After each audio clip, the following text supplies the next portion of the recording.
What's up, you guys? Your girl G here. Welcome back to my channel. Your girl's on the way home from doing some last minute shopping. I am going to New York literally on Saturday, so I'm trying to get some last minute shopping in, buy some last minute stuff, stock up on snacks because I refuse to pay airport prices for some food. And yeah, so before I ended up leaving out earlier today, I didn't know Love and Hip Hop was back, y'all. So we're gonna be talking about Love and Hip Hop Atlanta today. I think the Real Housewives reunion came on last night. Was it this past Sunday? Or no, it didn't come on this past Sunday. I think it comes on this Sunday. Yeah. So until then, Love Hip Hop Atlanta, y'all. This is 13 seasons, okay? So they started off the show with, I guess, a year 13 cypher. And baby, when I tell you, a few of them was taking a couple of jabs, but also a few of them was, I guess, trying to call themselves getting back at the folks and getting back at the viewers. Miss Rashida,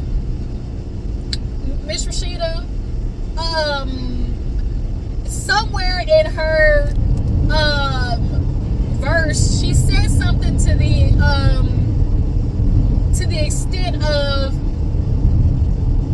basically like, y'all already, like, basically, and like essentially, I ain't leaving Kirk. That's what she said. I ain't leaving Kirk. I ain't leaving Frost. Somewhere in there, she was like, I ain't leaving Frost or Kirk, one of them. And my visceral reaction was just one of, like, girl, you think you are telling us something that we don't know? Bitch, we know you ain't leaving Kirk, but we just not gonna stop reminding you about how stupid you are for not leaving Kirk, because the way that man has embarrassed you, okay, on these not only the internet ways but on the TV ways for these years, 13 seasons, okay? Love Hip Hop Atlanta has been on, and all 13 of them seasons, Kirk has had you looking plumb fool, okay? Point blank period.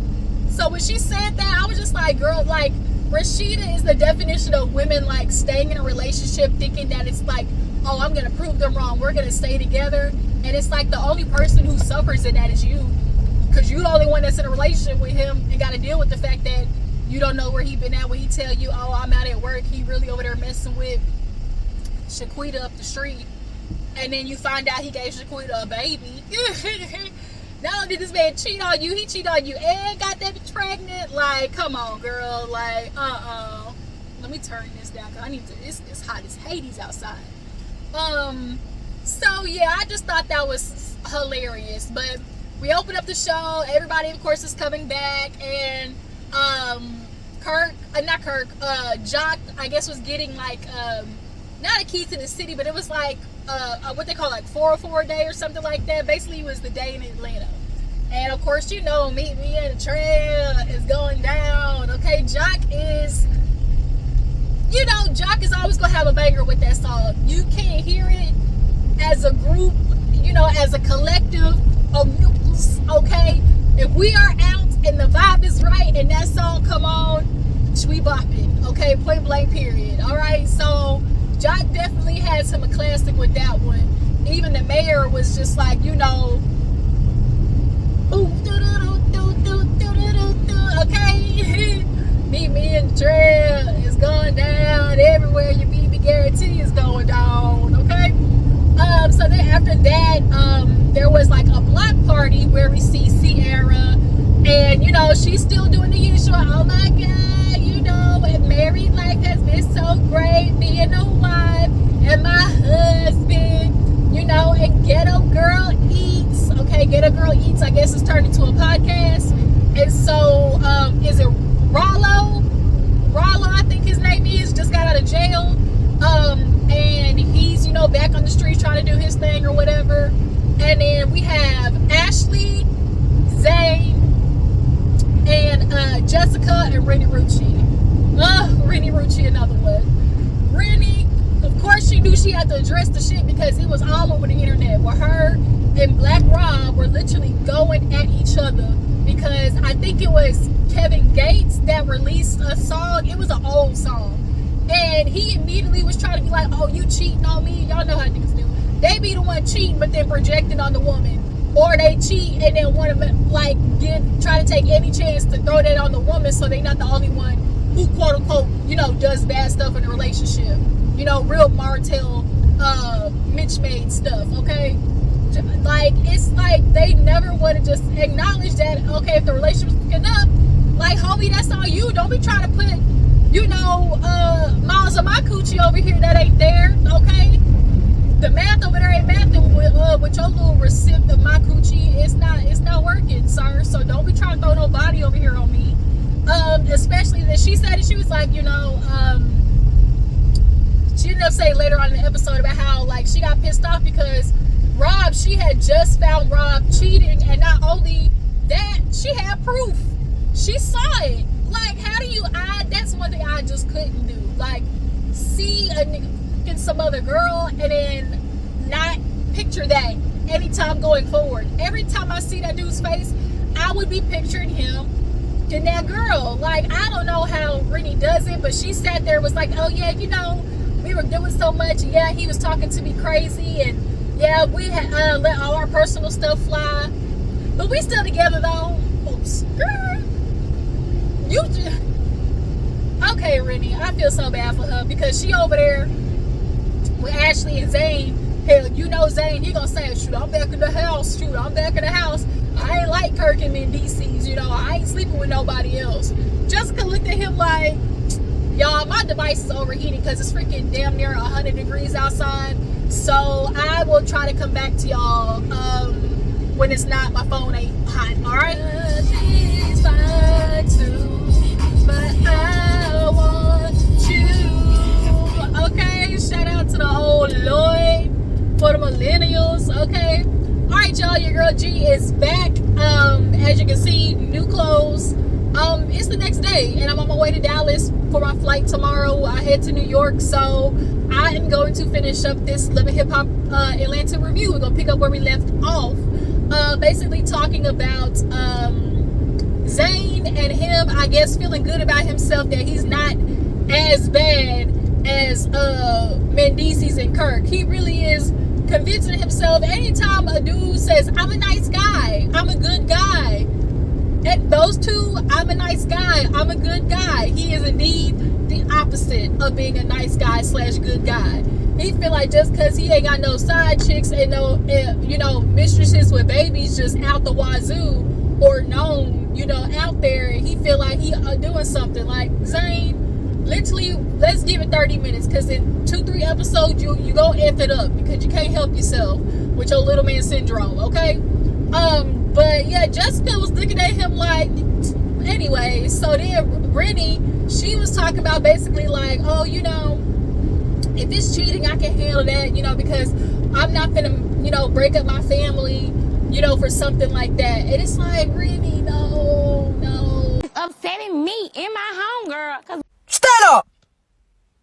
Like, this idea of like, oh, you not finna break up my family, or like, oh, I'm not finna tear everything I worked so hard to build apart. And it's like, Rennie, you already said this man kicked you out of his house before. Any man who can literally kick you out of the house pregnant or, you know, fresh off of giving birth, like, no, that's not some dude that you have this idea of like, oh, like, him cheating, I'm not finna like tear this all apart because you know, we built something. I just can't. I can't. And the way she's just discussing, like, oh yeah, like, I can, like, cheating is something that I could work through. And so then Jessica looked at her and was like, well, is that Rob's baby? And Rennie was like, I can't tell if she's serious or not. Like, in her confessional, she was like, is she trying to start some shit with me? Like, is Jessica really trying to start some shit with me?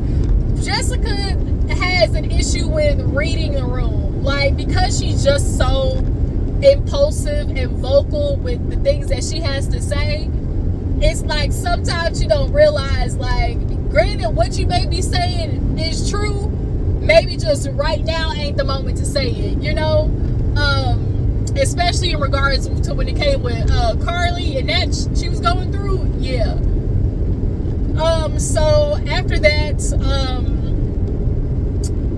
what else happened after that? Let's see, who all was on this episode. So after that, Jock showed up to the block party, was talking to Sierra. Sierra is not addressing Rennie at this point. She feels like, because Rennie, I guess, had mentioned on, like, she watched the show back, and Rennie basically was kind of alluding to the fact of, like, I really hope Sierra is reaching out to me because she genuinely wants to, you know, make up with me, not because she want to make it basically look good for TV.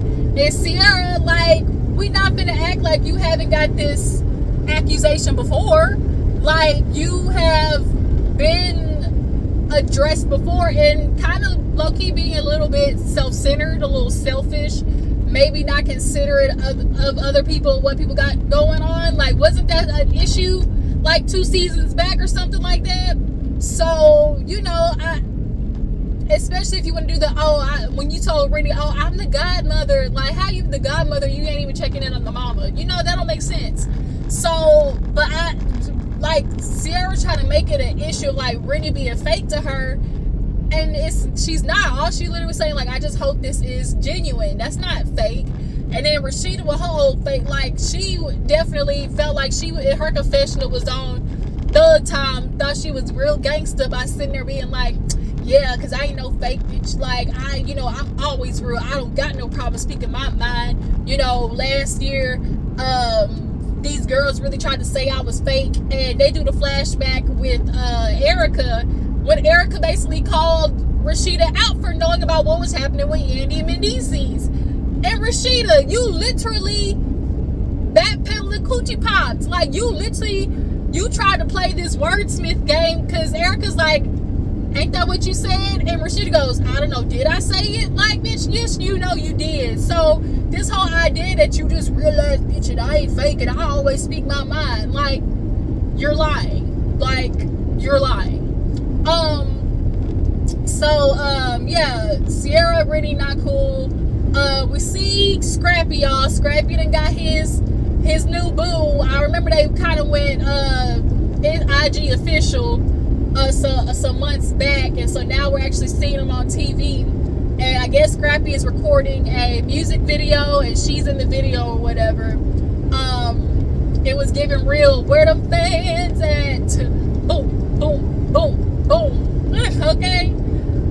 So he's over there at the fence, and they just kind of sitting there talking with each other about, like, where's the relationship going? They really like each other. And Scrappy was like, yeah, you know, we both were going through a divorce at the same exact time.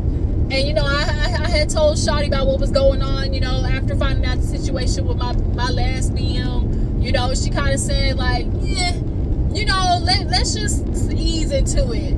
The fact that you are even easing into this mess is a problem for me. Lets me know what type of gal you are, because no woman with common sense and some gumption about herself would entertain Scrappy in the midst of him having to deal with a baby mama that he got pregnant via threesome. Like, no, ain't no easing into that. So basically he was like, yeah, you know, we was just cool at first talking or whatever, and, you know, she was willing to wait and deal with what I got going on. And I was just like, girl, no. It's just like, Scrappy be getting all these females, and it really just gives toxic Zeke. Okay, that's what it gives. So yeah, they're talking to each other, and she's like, you know, I think it's time, like, you know, I really want to introduce you. Ooh, y'all, sorry, my car hit the ooh, almost witnessed a wreck, y'all. That car came clean on across there, almost got hit. So she basically tells Scrappy, like, hey, you know, I am ready for you to meet my siblings. What's the worst part? You could have parked 18, Lula. She's like, I'm ready for you to meet my siblings. You know, I think it's about that time. He's like, yeah, you know, that's cool. You know, I really want you to be my fam. But it might be a little bit, though, because, you know, my mama crazy. You know, and you trying to meet Mama D, that's something else. that's one for the books. You gotta schedule your whole day around meeting Mama D, because she'll drive you crazy. You meet her at 9 o'clock or like meet her for lunch, mess up all your evening because your head is messed up from all the bull crap that she do. But he was like, yeah, because you know how my mama is or whatever, you know. And she was like, yeah, you know, I get it. And so she basically was kind of like, of course, she didn't say it, but basically was given a what are we type situation question. And she was like, cause you know, I'm exclusive on my side. And he was like, well, yeah, you know, I ain't talking to nobody else. You know, I ain't been entertaining nobody else. Until we see later on in the episode, BM let it all out. Okay, she emptied all the clip. In the famous words of Say the Last Dance, laid all her shit bare. Okay, that is my movie, Say the Last Dance. She said, but she said, Nikki, be quiet for I lay all your shit bare. Okay, I've been getting so many spam calls, y'all. So yeah, so it's given like she's exclusive on her, of course, on her side it's given exclusive. That's what always happens. Ooh. Sorry, I ought to hit that bump right there.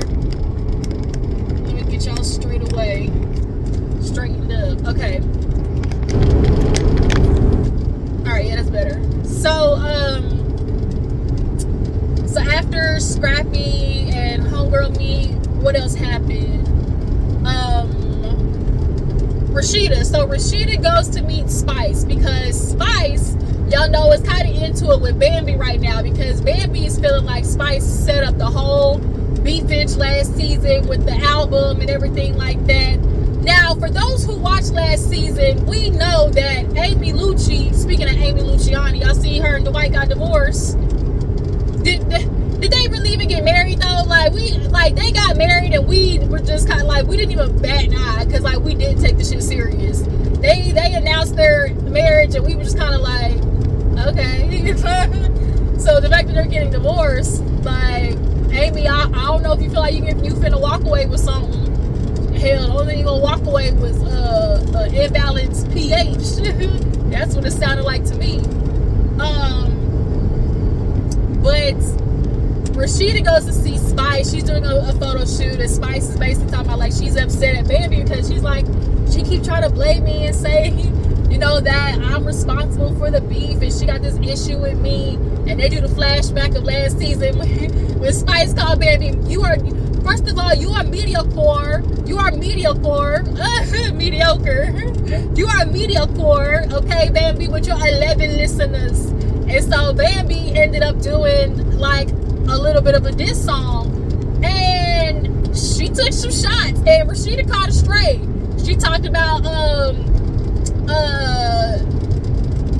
Mendici's 11 mistresses or something like that. And then Kirk, he got 11 BMs or something like that. And so she made a couple of, slingshots and they landed, okay? And Rashida's over there just kind of like, well, damn, me, then, how'd I catch the stray? But I think Rashida caught a stray for the fact of, I think when Bambi was going through all that last season with Scrappy, Rashida wasn't really no support at all. Like, that, all that shit with Scrappy, like, we all know that she wasn't no real support. We'll just put it that way. It ain't none of my business, but my business kind of act that she's doing is so whack. Because your friends is going through this bullshit and you ain't supporting them as a woman. You're not a girl's girl, Rashida, but what would be expected from a woman who feels so emboldened and empowered in her 20-year godforsaken relationship. So, yeah, Spice is, they're talking about Jessica doing a little wellness retreat. I know the girls love to do a wellness retreat. And so she wants to try to get the ladies together and obviously knock out all the issues that they have, okay? And so Spice is like, I don't know if I'm gonna go, but I know if I don't go, they're automatically gonna be like, oh, Spice doesn't want to get better, And Rashida, she ain't going, okay? So after that, we see a scene where Saucy Santana, Karlie, and Rennie Rucci end up meeting up.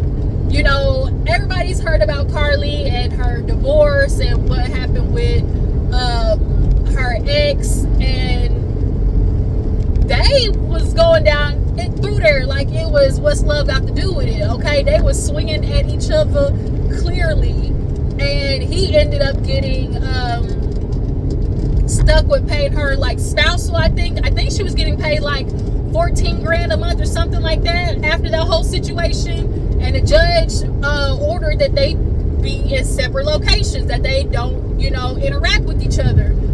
But god dang, Karlie and her old miss ass who can't act right ends up showing up at the Negro's house and causing another havoc. And so now you get locked up because you can't keep your ass away from the dude. So it's making people feel like, oh, you say he put his hands all on you, but you chasing after him, which means not a damn thing to me, because oftentimes in toxic DV relationships,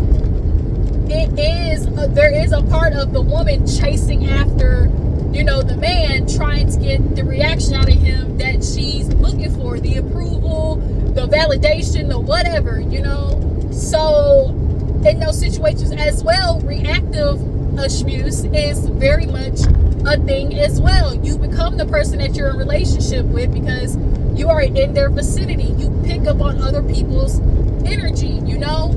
And so that's why I say be careful the company you keep, because that type of energy, it'll jump on you like a bad omen. But now Karlie is in this damn situation, and Rennie's talking to her, and Karlie's just over there like, it's just so much. And just like, I've been holding everything in. I haven't been telling the truth about him cheating and, you know, what we've been going through. Like, I've been quiet the whole time.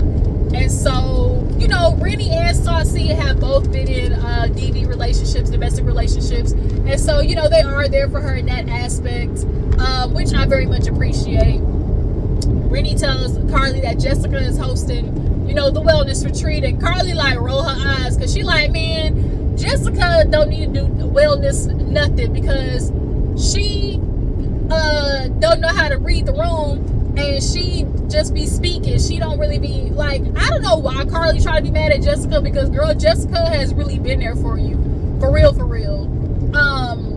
But nonetheless, Karlie has some shit to say about Jessica, and so I guess we'll see if Karlie show up to Jessica's little wellness retreat or whatnot. So is this my exit? Let me see. I think so. I need to get over to QT, y'all.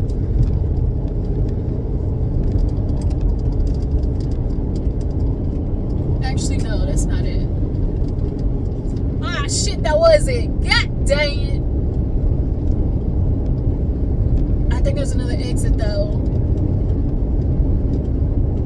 Please be another exit. Oh, Lord, y'all to miss my exit.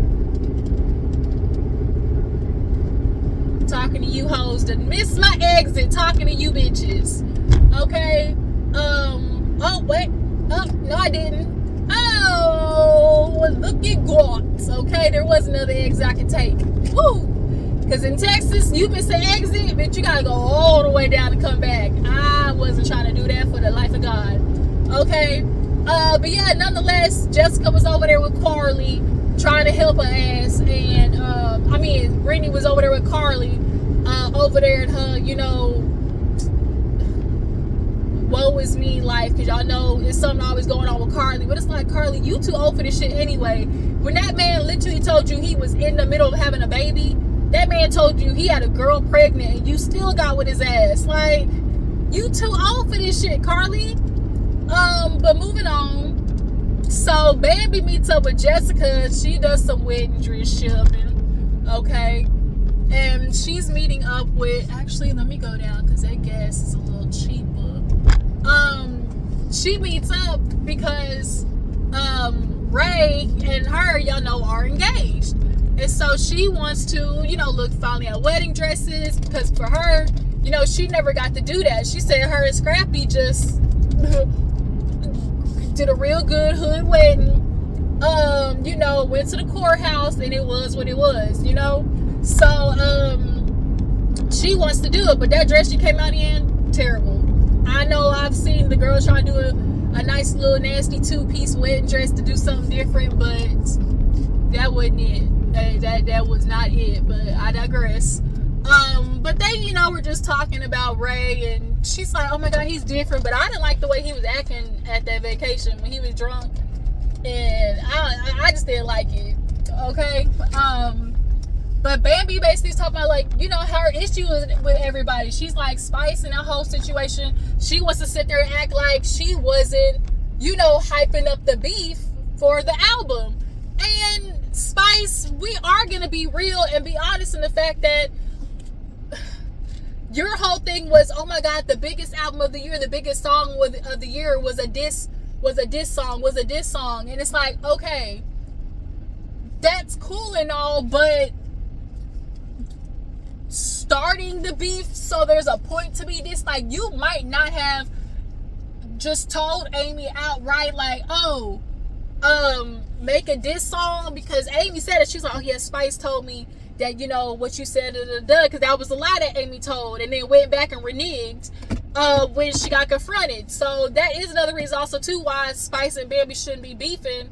But acknowledging that Spice last year, you definitely had a motive of trying to make it be like everybody dissing each other. Like, we not finna act like that's not what was going on. Yeah, Jessica and Bambi were just kind of talking about that. So, was there anything else that happened? Y'all literally watched the episode like 1.5 times, so I'm just kind of giving a quick little yang before I put this gas in. Okay, so Bambi went to the wedding dress shopping. Rennie Rucci, Karlie, Kirk, Rashida, her dumbass, talking about, I ain't leaving Kirk. Ugh.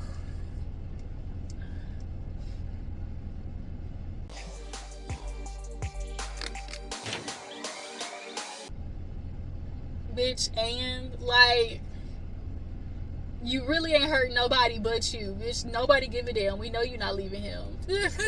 So, yeah, so there was that. And then the end of the episode where Scrappy meets with the BM, okay? And you see all of a sudden Scrappy just waking up. He got his robe on and he in the bed. So it's very obvious that him and baby mama smashed. And so she in the bed with him, just asking him questions and whatnot. And she was like, yeah, you came over here. And he was like, she was talking about like breastfeeding or something like that. He was like, yeah, man, like, you need to get him up off of that titty. Like, he don't even try to like go to me or recognize me. He always want to be up under you. First of all, Negro, like, that is the source that's giving him life. Okay, like, that's what these niggas be jealous of babies. Like, he quite literally is depending on that woman for life. So shut your ass up. But secondly, she was like, well, I mean, you ain't around. Like, like, I mean, I'm not gonna blow smoke up your ass no more. Like, you're an okay dad. He kind of looked at her like, excuse me? She's like, you're an okay dad. Like, you be here sometimes. But, she's like, really the time you come over here is when you want some. Then she starts going off on this tangent, y'all, talking about, yo, dick good, my pussy good, shoot, I hop on it, I spin on it, rewind, flip it up, smack it up, do it down. You come over here and message me because you got good dick, you got good dick, and I got good dick, so we go together. Shit, you message me after you got done taking your girl on the date, Brittany the realtor, girl, that bitch sell bottles. She ain't no realtor, she ain't selling no houses. Like, she started going off. And so she was like, yeah, after the date, you messaged me talking about, what's up, BM? Can I swing through? He's like, man, I ain't say that. She's like, you didn't? You didn't say that? For real. Now, we lying now? We all know Scrappy lying. We know good goddamn well he slid up over there. That's all these niggas do. They get a BM and know that she's always forever gonna be open to smash, or at least that's the hope. And now she's like, you done had me move down here. You done asked me to move down here. And, you know, you come and messaging me. You out with that girl, but then you messaging me right after the date. You know, and so you come over here. You know you come over here and get some because it's see good. And so Scrappy starts getting up like, man, this what you trying to do? Like, okay. So he get up in his robe, still dick swinging and naked under the robe. He started to get in his car. And she's like, yeah, because you told your mama I'm crazy, right? And she's like, you told you, I don't know, maybe she saw a text message, or maybe Mama D done told her what something that Scrappy said. But she hit it with the, yeah, so you want to call me crazy, then bitch, let's act crazy. She's like, you want to come over here and get this, you want to come and get this motherfucker every night. I said, what in the Evelyn Lozada? Got a mother. Oh, That no one wants. Evelyn screaming at me, pounding her totally normal. I was baffled, y'all. I said, not this girl patting her coochie on national television like she Evelyn Lozada. I lost it with her skinny ass legs. She was like, you know it's good. That's why you come over here. You messaging me. I got good. You always come. I said, oh no. She said, I done moved out here, bitch. I'm collecting a check. I'm gonna collect the check, all right, because Scrappy, she said, you give me pennies. You give me pennies while you give all your money to that other, but you give me pennies for your child. Girl. Yeah, like, were you not paying attention to Scrappy with his other relationships and BMs? Yeah, Bambi literally told you bitches that she had to move because he wasn't paying rent.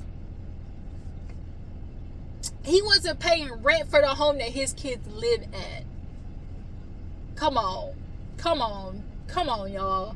You women, like, we all know she kept the baby because it's Scrappy, and I guess for this sake of maybe potentially getting on the show or whatever. But it's not gonna turn out the way you think it is. Like, you may get one season at the most, maybe next year, depending. I guess she trying to solidify her slot with patting her puss, but like, you over there dealing with a whole ass child with a man, as you said, is a okay dad. He okay. Now that you done did this shit, he definitely ain't coming around. Because we know when they ain't good with the women, they ain't good with them babies. They don't see them babies. So yeah. But yeah, you guys, that's where the episode ended. Y'all tell me what you feel about Love and Hiphop Atlanta coming back and being on for 13 seasons. What you guys think about Rennie Rucci staying with Black Rob?